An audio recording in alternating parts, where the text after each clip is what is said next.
जय Hind. Last class में हम लोग देखे थे कि बंगाल के गवर्नर और बंगाल के गवर्नर जनरल का सिलसिला किस तरह से गवर्नर आते हैं बंगाल के, और फिर उसके बाद 1773 के रेगुलेटिंग एक्ट के द्वारा वही जो गवर्नर के पद थे वह बंगाल के गवर्नर जनरल के रूप में बदल दिए गए। और उसके बाद फिर 1833 का जो चार्टर एक्ट आता है उसमें जो बंगाल के गवर्नर जनरल होते हैं, जो पद होता है उसको बदलकर पूरे भारत का गवर्नर जनरल बना दिया जाता है। और इस तरह से विभिन्न जो गवर्नर जनरलों की सिलसिला है वह जारी है, क्रम जारी है। तो हम लोग आज जो मुख्य रूप से देखेंगे कि भारत में गवर्नर जनरल कितने आए हैं, और मुख्य रूप से उसमें 7 गवर्नर जनरल आए हैं, और जिनका जो शासन है और उनके द्वारा प्रमुख किए गए कार्य और उनके द्वारा जो भारतीय समाज में जो कुछ बदलाव किए गए हैं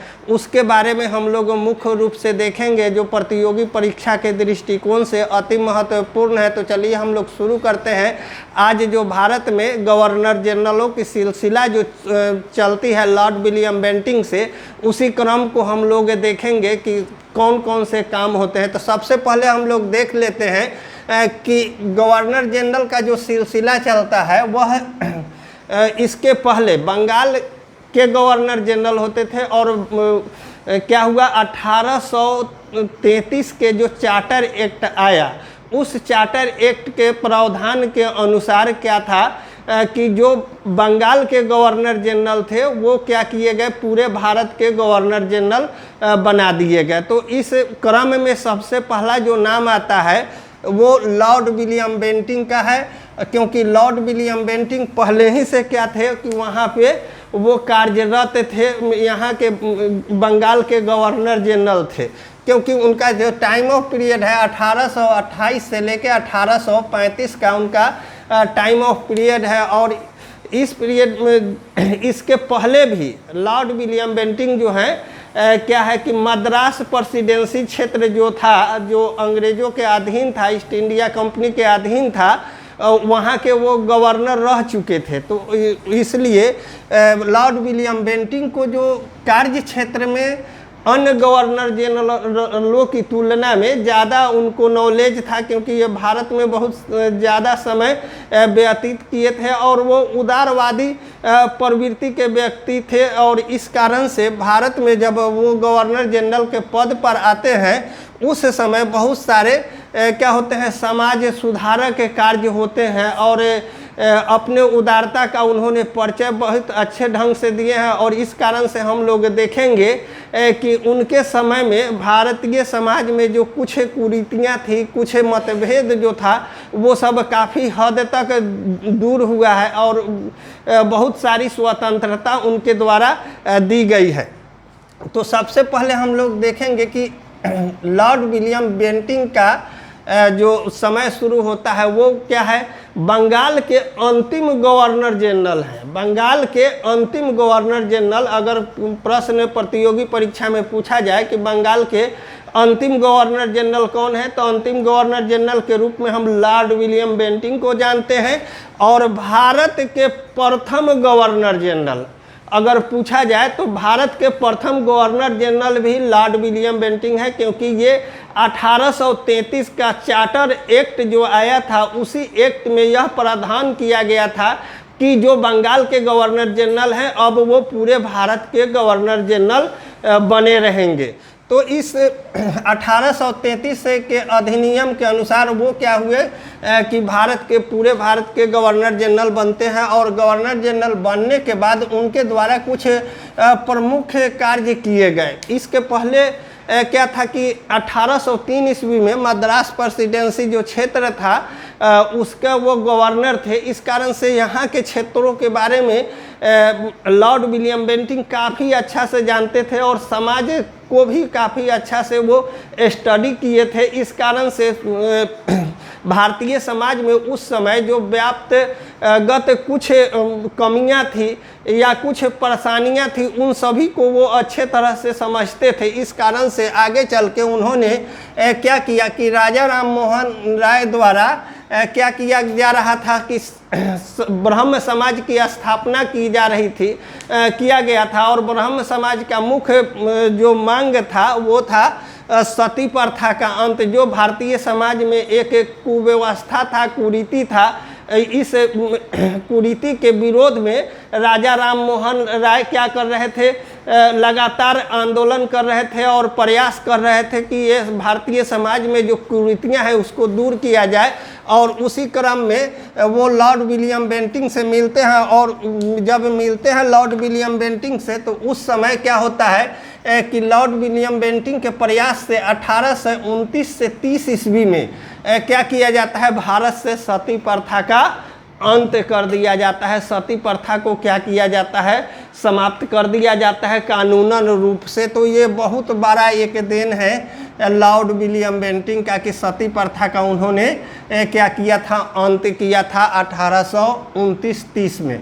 ये 29 में समाप्त कर दिए थे और आधिकारिक घोषणा जो था 30 में उन्होंने कर दिया था। इसमें जो सरकारी दस्तावेज होते हैं उसमें वो सम्मिलित कर लिए गए थे। तो इस प्रकार से भारतीय समाज में जो कुरीतियाँ थी, जो सती प्रथा, उसको उन्होंने क्या किया था, समाप्त कर दिया था पूर्ण रूप से। आगे चल के लॉर्ड विलियम बेंटिंक के द्वारा क्या किया गया था, ठगी प्रथा का अंत। ठगी प्रथा का अंत 1830 ईस्वी में किया गया था। और इसमें एक जो अंग्रेजी अधिकारी थे कर्नल स्लीमैन द्वारा ये क्या किया गया था, ठगी कुछ क्षेत्रों में ऐसे लोग होते थे, कुछ ऐसे व्यापारियां होते थे, कुछ ऐसे संगठन बनकर, छोटे छोटे संगठन थे, उभर कर आए थे, जो क्या करते थे कि मझौलियों की तरह, बिचौलियों की तरह वह क्या करते थे, कुछ ठगी कर लेते थे भारतीय समाज से या फिर अंग्रेजों से। इस तरह से जो ठगी हो रहा था वहाँ, उसको उन्होंने क्या किया था कि पूर्ण रूप से समाप्त कर दिया था। तो ये भी उनका एक प्रमुख कार्य है। अब एक बहुत बड़ा सुधार लेकर आते हैं कि भारत में जो क्या था कि यहाँ की शिक्षा प्रणाली जो थी उसका मुख्य माध्यम जो था हिंदी था। और क्षेत्रीय भाषा में उस समय लोग क्या करते थे, ज़्यादातर पढ़ते थे, तो क्षेत्रीय भाषा का प्रचलन था। तो उन्होंने क्या किया कि अंग्रेजी शिक्षा को माध्यम बनाया। अंग्रेजी को क्या किया, शिक्षा का माध्यम बनाया 1835 ईस्वी में।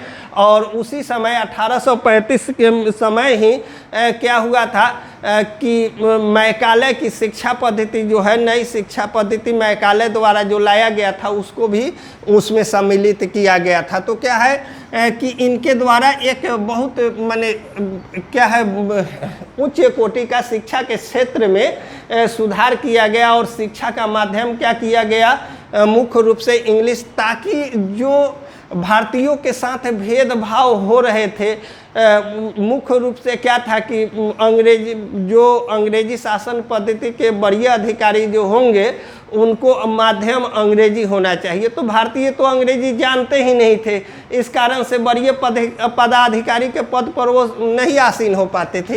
इन सब को देख कर उन्होंने क्या किया था कि भारतीयों के लिए भी माध्यम क्या किया था, अंग्रेजी ही कर दिया था, ताकि वो अच्छे से पढ़कर और जो भेदभाव है उसको समाप्त किया जाए।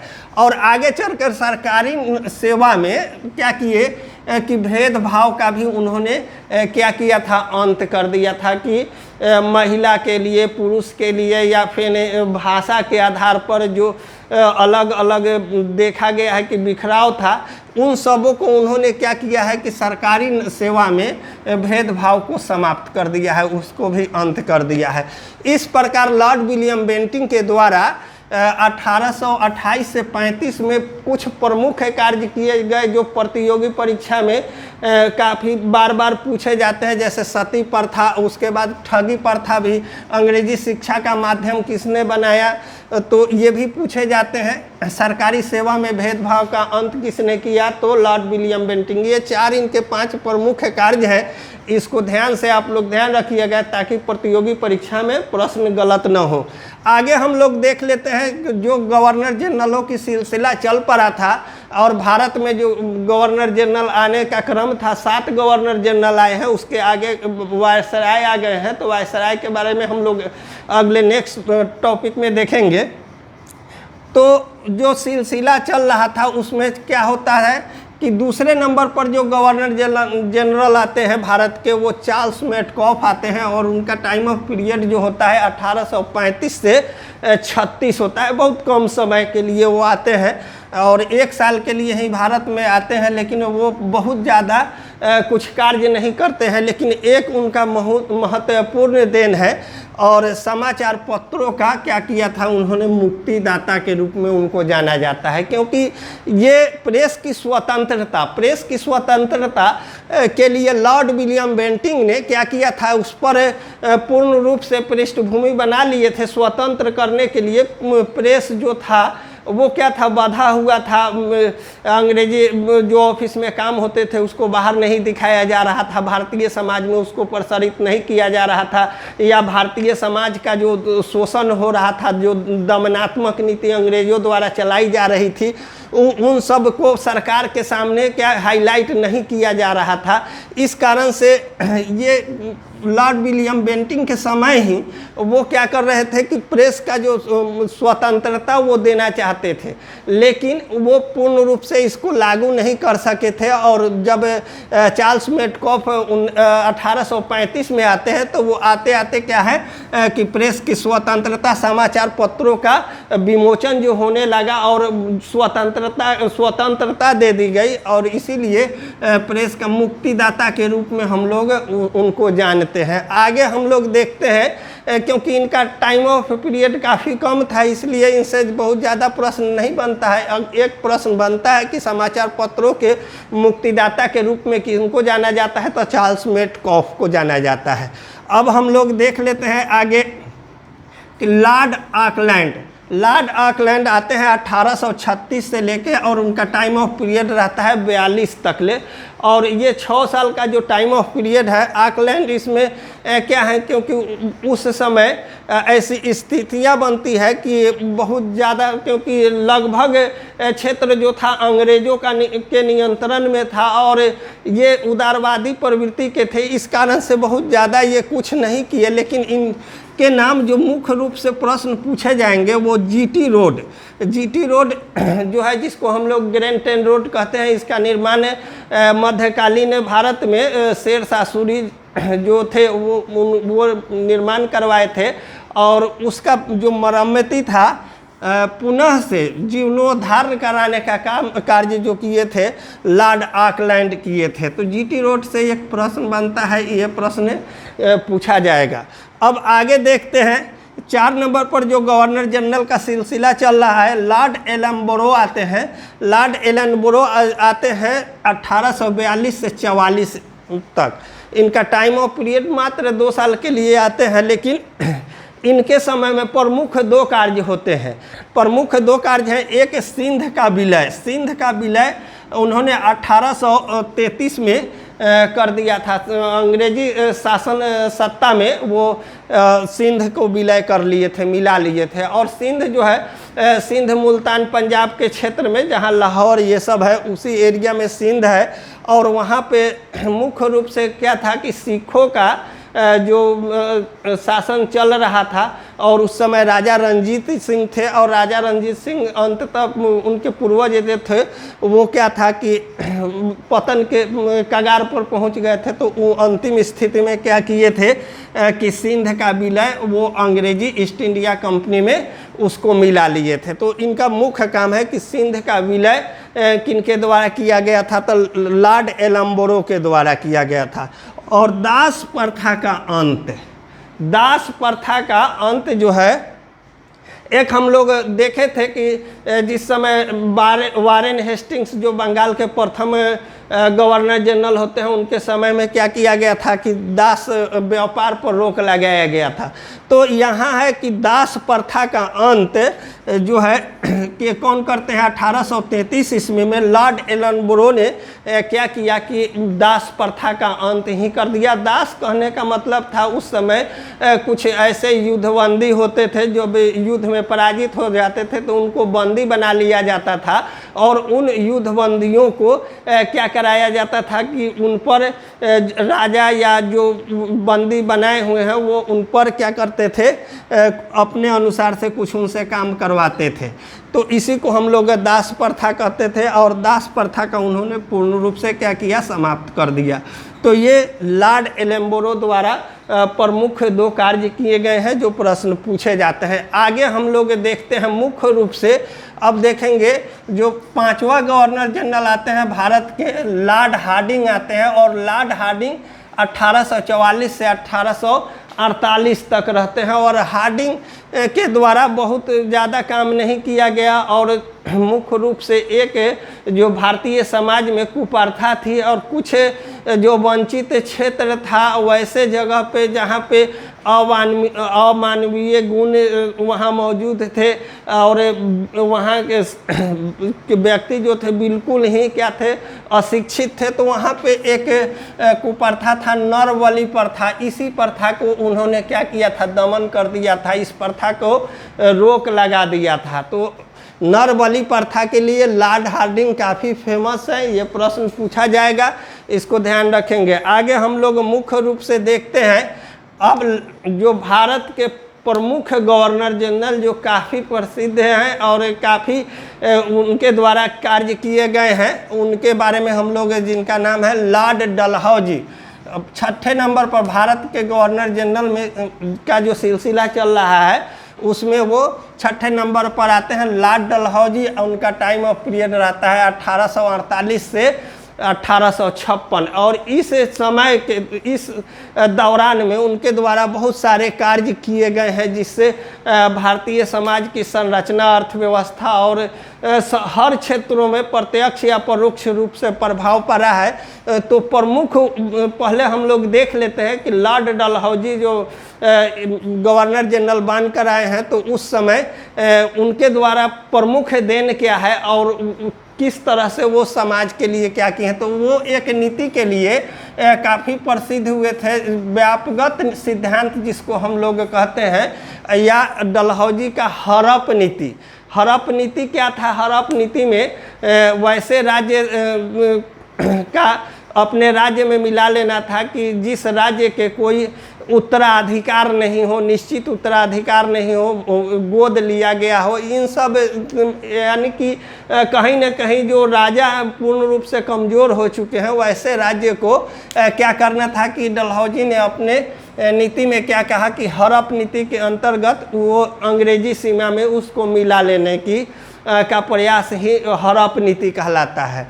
अब इसके द्वारा हड़प नीति के अंतर्गत जब डलहौजी आए तो ये हड़प नीति जो लागू किए भारत में, इसके अंतर्गत सबसे पहले सतारा 1848 में और जौनपुर 1849 में, संभलपुर 1849 में। अब देखिए ये जितने भी राजवाड़े थे, क्षेत्रीय जो छोटे छोटे राज्य थे जहाँ पे भारतीय शासक शासन कर रहे थे, लेकिन क्योंकि अंग्रेज़ों का प्रभुत्व काफ़ी अधिक हो गया था और प्रभुत्व अधिक होने के कारण वहाँ बार बार युद्ध हुआ और धीरे धीरे शासक क्या हो गए, कमज़ोर हो गए थे, या उत्तराधिकार का निश्चित जो क्रम आ रहा था वो क्रम टूट गया था। इस कारण से वहाँ कोई ना कोई, जैसे मान लीजिए कि हम लोग देखते हैं कि झांसी में जो दत्तक पुत्र हैं वो शासन कर रहे थे। उस समय क्या हुआ कि ये सब डलहौजी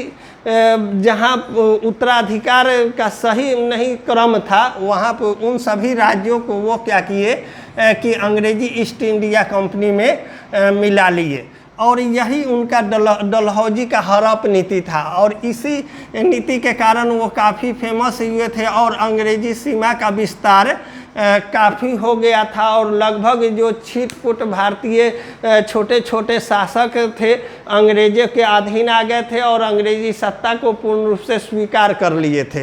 अब आगे हम लोग देखते हैं कि इन्हीं सभी जो हड़प नीति डलहौजी का लाए आया और इसके द्वारा जो इन सभी जगहों को क्या किया गया कि अंग्रेजी सीमा में मिला लिया गया, इसी कारण से भारतीय समाज में कहीं न कहीं अंग्रेज़ों के प्रति एक प्रतिद्वंदिता, द्वेष या दमनात्मक जो उनका नीति था उसके विरोध में विरोधाभास, और ये समाज के सभी वर्गों में लगभग समाहित हो गया था। और इसी कारण से क्या हुआ कि आगे हम लोग चल के देखे हैं कि 1857 जैसे विद्रोह का जन्म होता है और 1857 का विद्रोह होता है। तो ये पृष्ठभूमि था, मुख्य रूप से यहीं पर पृष्ठभूमि रचा जा रहा था। डलहौजी के हड़प नीति के द्वारा भारतीय समाज को खंडित किया जा रहा था, तोड़ा जा रहा था, और जो किसानों का दमन किया जा रहा था, मजदूर को दमित हो रहे थे। इन सभी कारणों से क्या हो रहा था कि भारतीय समाज पूर्ण रूप से क्षुब्ध था, जिसका परिणाम 1857 का विद्रोह हुआ। इन सब के बावजूद भी क्या है कि डलहौजी कुछ कामों के लिए काफ़ी प्रसिद्ध है, काफ़ी फेमस है। यहाँ से काफ़ी प्रश्न पूछे जाते हैं प्रतियोगी परीक्षा में। हम लोग देख लेते हैं। सबसे पहले एक तोपखाना का उन्होंने निर्माण करवाया था मेरठ में। मेरठ जो यूपी उत्तर प्रदेश में है, और यहीं से इसी छावनी से क्या हुए थे कि मंगल पांडे 1857 का बिगुल फूके थे। 1857 के विद्रोह का बिगुल यहीं से फूकाया था, बैरकपुर छावनी से। अब ये तोपखाने का निर्माण करवाए थे। अब उनके द्वारा कुछ मुख्य कार्य, मुख्यालय जो था सेना का, उन्होंने क्या किया था, मुख्यालय क्या किया था, शिमला कर दिया था।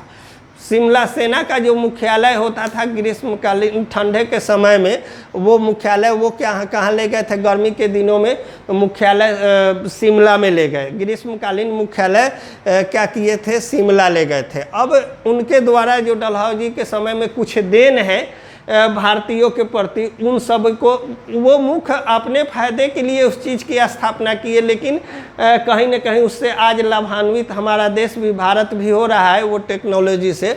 सबसे पहले हम लोग देख लेते हैं 1853 में रेल का जो प्रारंभ हुआ। 1853 में रेल जो हम लोग देखते हैं ट्रेन जो परिवहन का एक प्रमुख संसाधन है, वो 1853 में भारत में प्रथम बार चलाया गया था, मुंबई से थाने के बीच में।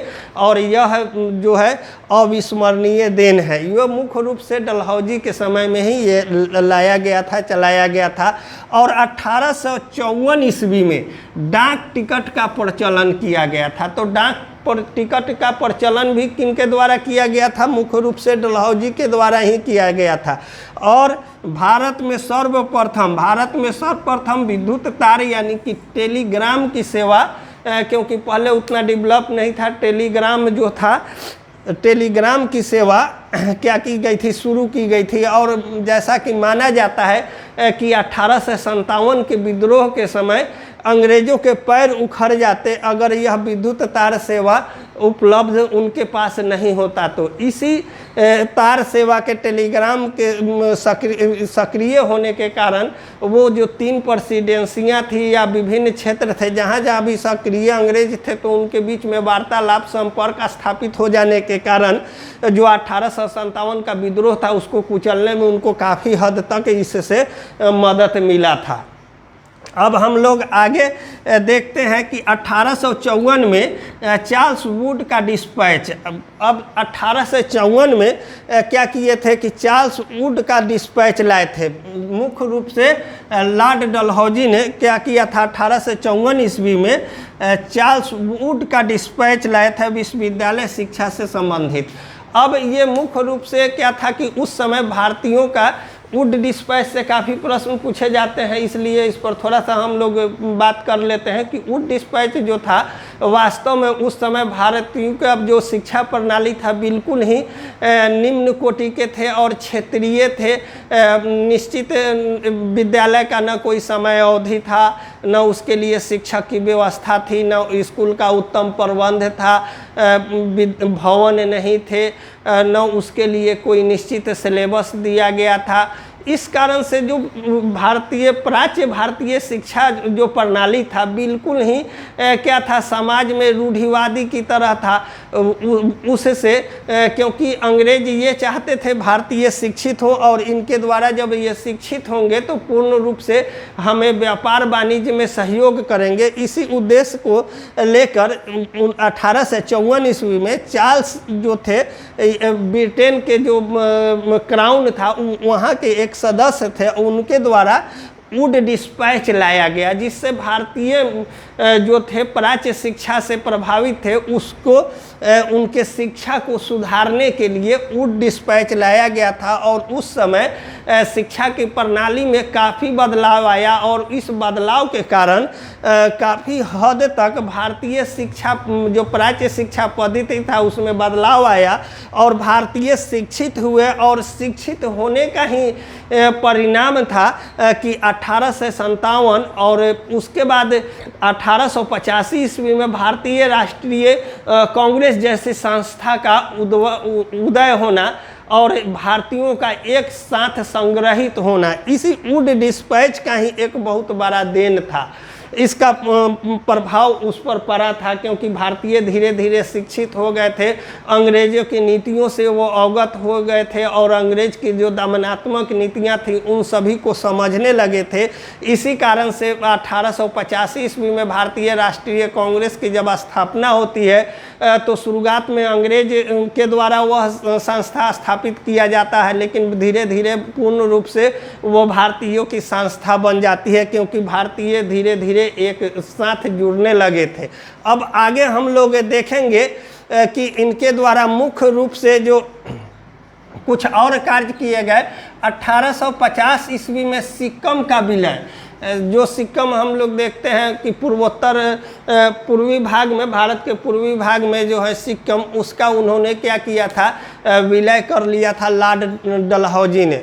और 1852 ईस्वी में उन्होंने क्या किया था, पंजाब का भी विलय कर लिया था, जहाँ पर सिंध मुल्तान का क्षेत्र है जो भारत का पश्चिमी भाग है, वहाँ पंजाब को भी क्या किए थे, विलय कर लिए थे अपने अंग्रेजी ईस्ट इंडिया कंपनी में, उसको भी मिला लिया था। और 1852 ईस्वी में द्वितीय आंग्ल बर्मा युद्ध, ये काफ़ी इम्पोर्टेंट प्रश्न है। 1852 ईस्वी में भारतीय सीमा से बाहर उन्होंने जाकर क्या किया था, आंग्ल बर्मा युद्ध किए थे, और उसमें बर्मा को वो अंग्रेजी सीमा में मिला लिए थे। तो आंग्ल बर्मा युद्ध 1852 ईस्वी में लॉर्ड डलहौजी के समय में ही किया गया था, और बर्मा को अंग्रेजी सीमा में उनके द्वारा ही मिला लिया गया था। अब आगे जो ये गवर्नर जनरलों की सिलसिला चल रही है, अब इस क्रम में आते हैं लॉर्ड कैनिंग 7वें नंबर पर। और लॉर्ड कैनिंग जो है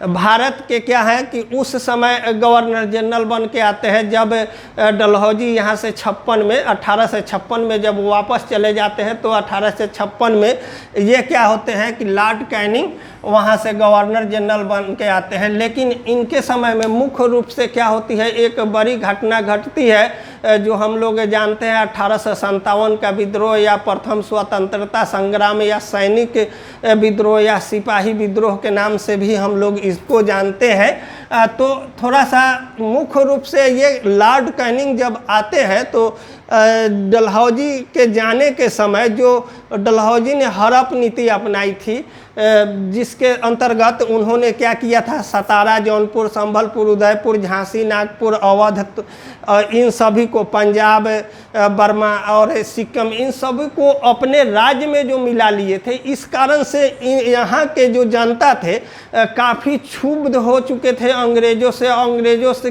के प्रति उनका जो घृणा का एक भाव हो गया था, और अंदर ही अंदर वह धधक रहा था।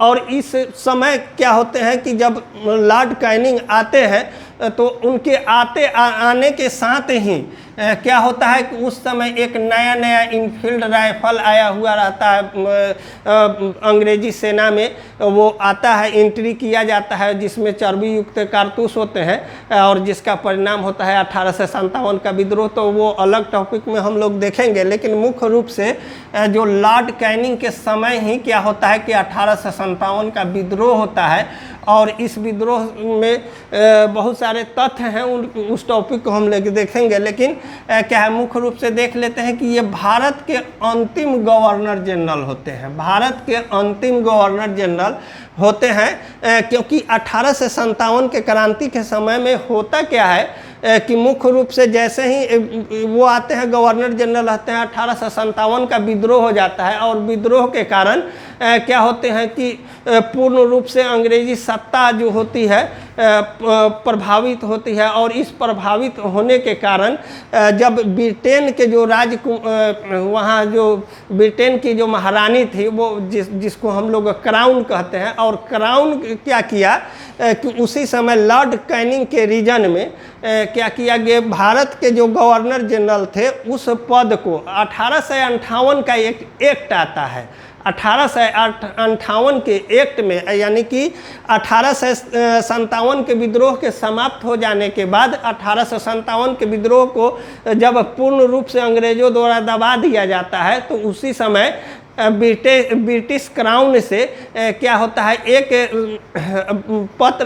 एक्ट आता है, और उसको एक्ट को हम लोग 1858 का एक्ट कहते हैं। और उस एक्ट में क्या किया गया था कि जो कंपनी का शासन, क्योंकि इसके पहले जितने भी गवर्नर जनरल आए हैं वो क्या थे, कंपनी के द्वारा शासन करते थे, कंपनी के अधिकारी थे। तो कंपनी के शासन को क्या किया गया है, वहाँ समाप्त कर दिया गया है। 1858 में के एक्ट के तहत कंपनी के शासन को समाप्त किया गया है, और वहाँ से एक नए सदस्य क्राउन के द्वारा एक नए सदस्य का चुनाव किया गया है। और जो भारत के गवर्नर जनरल थे उस पद को ही बदल दिया गया है। 1858 के एक्ट में यह निर्धारित किया गया है कि अब भारत में जितने भी गवर्नर जनरल जो जाएंगे वो गवर्नर नहीं होंगे, उनका नाम जो होगा वायसराय होगा। और वायसराय का मतलब होता है कि डायरेक्ट क्राउन के प्रतिनिधि, यानी कि जो वहाँ ब्रिटेन की महारानी जो थी उनका जो अपना क्राउन था, पार्लियामेंट था, वहाँ से एक प्रतिनिधि चुने कर भेजे जाएंगे भारत में शासन करने के लिए, जिनका पद का जो नाम होगा वायसराय होगा। क्योंकि वायसराय का मतलब होता है राजा का प्रतिनिधि। तो उस समय से क्या हुआ कि गवर्नर जनरल की सिलसिला समाप्त होती है। और इस तरह से हम लोग देखेंगे मुख्य रूप से कि गवर्नर जनरलों के क्रम में जो मुख्य रूप से जो गवर्नर जनरल आते हैं, लॉर्ड विलियम बेंटिंग आते हैं, चार्ल्स मेटकॉफ आते हैं जिनका टाइम ऑफ पीरियड रहता है 1835 से 36। उसके बाद लॉर्ड ऑकलैंड आते हैं, लॉर्ड एलम्बरो आते हैं, और उसके बाद लॉर्ड हार्डिंग है, लॉर्ड डलहौजी है। और डलहौजी के द्वारा जो कुछ प्रमुख देन हैं और जो कुछ राज्यों को जो अपने द्वारा अंगीकृत करते हैं, इन सबों को हम लोग याद रखेंगे कि कब क्रम से, कभी कभी प्रश्न क्रम से भी पूछ दिए जाते हैं, इसलिए हम लोग इसको ध्यान देकर देखेंगे। वुड का डिस्पैच काफ़ी फेमस है। इस प्रकार से देखते हैं कि लॉर्ड कैनिंग के रीजन में क्या होता है, 1857 का विद्रोह होता है। उसके बाद शासन सत्ता किसके हाथों में, कंपनी की शासन सत्ता समाप्त होती है और डायरेक्ट शासन किसके हाथ में चला जाता है, क्राउन के हाथ में। और क्राउन के द्वारा क्या होती है, वायसराय की नियुक्ति होती है भारत में। उस समय क्योंकि कैनिंग जो थे क्या थे कि गवर्नर जनरल के पद पर थे, तो भारत के प्रथम वायसराय के रूप में हम लोग किसको जानते हैं, लॉर्ड कैनिंग को ही जानते हैं। क्योंकि अब ये पद ही सृजित बदल दिया गया था, पद का नाम बदल दिया गया था, पुनः इनकी चुनाव हुई और लॉर्ड कैनिंग को ही चुन दिया गया। और भारत के प्रथम वायसराय जो थे लॉर्ड कैनिंग हैं। आई होप आप सभी को समझ में आया होगा। मिलते हैं हम लोग नेक्स्ट वीडियो में, तब तक के लिए जय हिंद।